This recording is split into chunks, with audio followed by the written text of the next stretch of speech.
Are our memories so short that we have learned nothing from the 2008 Wall Street crash?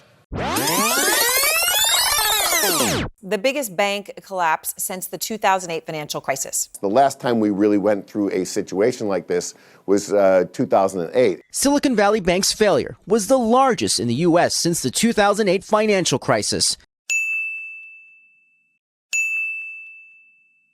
The major banks that we are deregulating in this bill were forced to pay over $49 billion in fines for a wide variety of fraudulent and deceptive activity.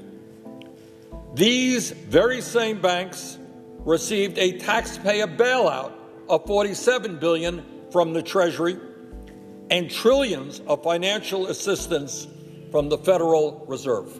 This legislation makes it more likely that we will see another financial crisis. The bank stock lost 80% of its value this week, 60% in one day alone, yesterday. The entire banking industry is feeling the impact. U.S. banks at one point had lost over $100 billion in stock market value in just 2 days.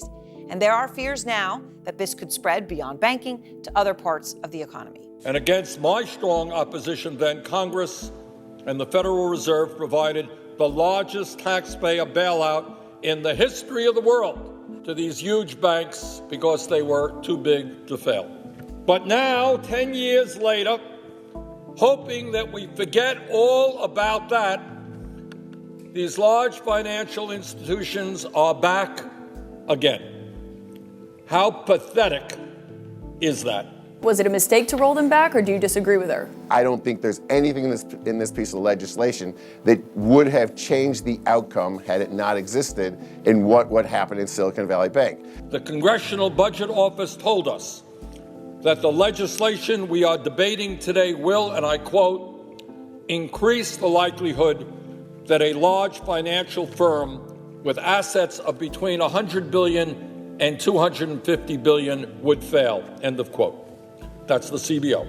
But I can honestly say that I have not heard one person come up to me and say, Bernie, we have got to deregulate 25 of the largest banks in this country with cumulative assets of $3.5 trillion. No one has ever come up to me and said that that is a major priority for the American people.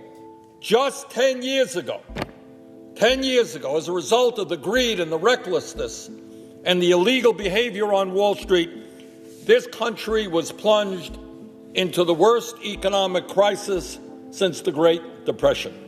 As a result of the illegal behavior of Wall Street, American households lost over $13 trillion in savings, which shattered retirement dreams, wiped out life savings, and made it impossible for kids to send their kids to college. Since the 1990s, the financial sector has given more than $3.2 billion in campaign contributions, and last year alone spent over $200 million on lobbying. You want to hear about the corruption of the American political system? Here it is. Since the 1990s, the financial sector has given more than $3.2 billion in campaign contributions, and last year alone spent over $200 million on lobbying. And that is why Congress will be spending day after day trying to make life easier for these large financial institutions, while at the same time ignoring the needs of working families. No, we can't get a bill on the floor of the Senate that will lower the cost of prescription drugs. We can't do that. The American people overwhelmingly want us to act on gun violence. Can't do that. We're not able to protect the 1.8 million young people who are eligible for the DACA program. We can't do that. But we can spend a week or two worrying about the needs of some of the largest financial institutions in this country. And that, Mr. President, is why the American people are disgusted with what goes on in Washington, D.C.